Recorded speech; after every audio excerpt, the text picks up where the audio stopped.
Mesdames et messieurs, bonjour.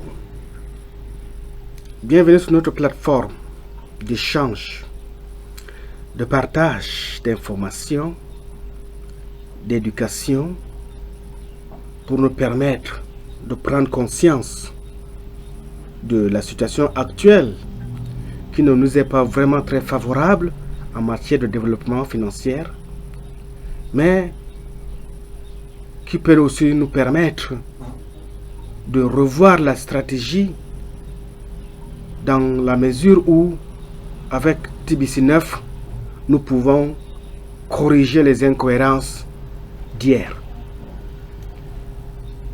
Pour exister et s'identifier, l'individu a besoin des autres.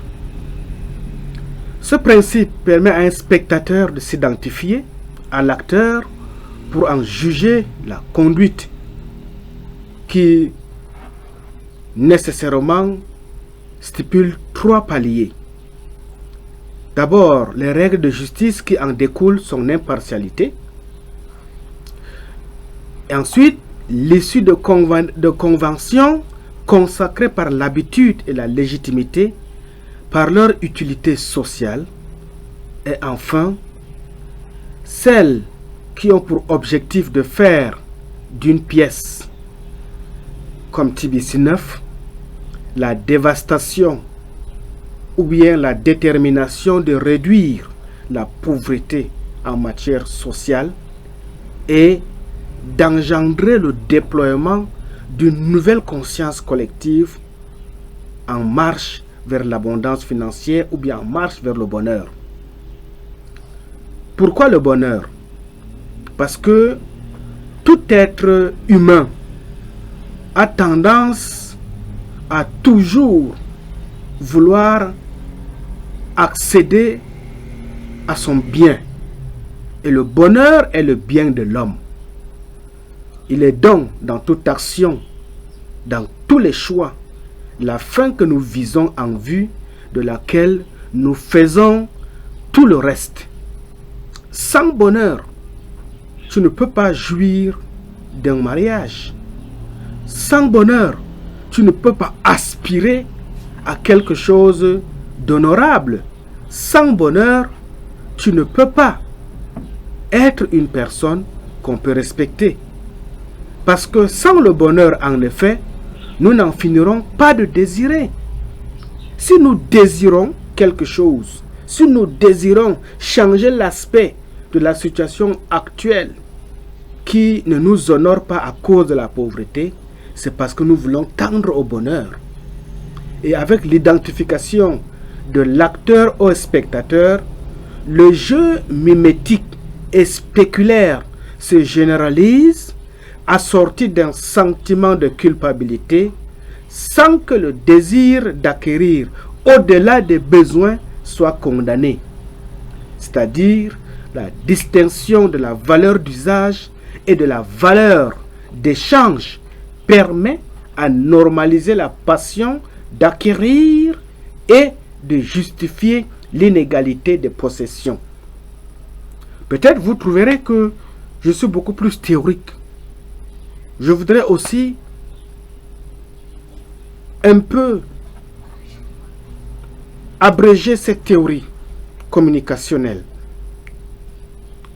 Le bonheur, c'est lorsque nous avons envie d'atteindre un but. Et lorsque nous avons atteint ce but-là, on peut dire enfin, j'ai réussi dans la vie.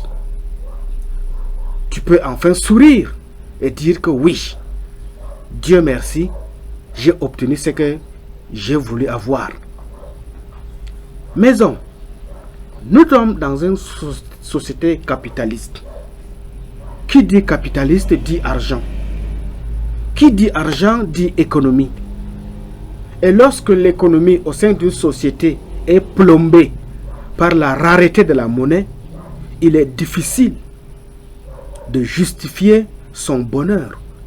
Parce que, avec la rareté de la monnaie, il n'est pas facile de pouvoir acheter ce qu'on veut, de pouvoir réaliser le rêve de nos vies. Raison pour laquelle, lorsque les concepteurs de TBC9 ont compris la rareté de la monnaie, la rareté même de la prospérité financière, ils ont eu à cœur de créer TBC9 comme un plan B pour apporter une solution à l'humanité. Et cette solution-là, elle est centrée sur une base communautaire. Parce que TBC9 ne vient pas rendre des hommes égoïstes, mais il les rend beaucoup plus communautaires, c'est-à-dire ils doivent vivre dans une communauté et projeter le développement de leur milieu ensemble. Nous voyons avec, par exemple, les effets que nos États ont créés dans ce qu'on appelle les comités de développement local. Chaque village a un comité de développement. Et ce comité de développement, pour pouvoir construire une salle de classe, pour pouvoir construire un point d'eau, pour pouvoir apporter leur contribution même, pour ne serait-ce que reprofiler une voie dégradée, ce n'est pas un seul individu, ni le chef de village qui décide de faire tout seul, mais c'est l'ensemble de la communauté qui apporte chacun son franc symbolique, et cette somme associée par la volonté humanitaire de tous, on parvient ainsi à réaliser dans un premier délai l'objectif principal à atteindre le plus urgent. C'est pourquoi TBC9 est une communauté. TBC9 est un instrument financier qui donne la latitude à cette communauté-là de pouvoir réaliser les rêves de leur milieu et ainsi apporter leur modeste contribution pour le développement de la cité. C'est pourquoi, chers frères et sœurs, je vous invite de ne pas vous isoler. Les hommes riches sont isolés. Ils vivent entre eux. Rares sont les hommes riches qui descendent de leur orgueil pour se confondre à la société qui vit au sein de la pauvreté.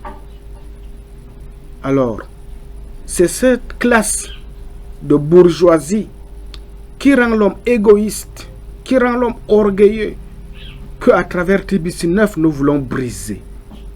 Cette abondance financière, c'est pour permettre aux pauvres de s'organiser et de voir dans quelle mesure ils peuvent aussi s'affirmer pour exprimer la réalisation de leurs besoins urgents en termes de développement de proximité.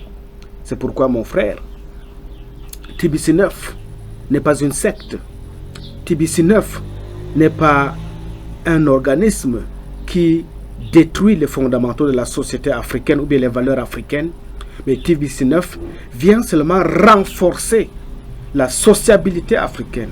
Parce que nous, les Africains, nous sommes un peuple solidaire. Nous sommes des personnes sociables.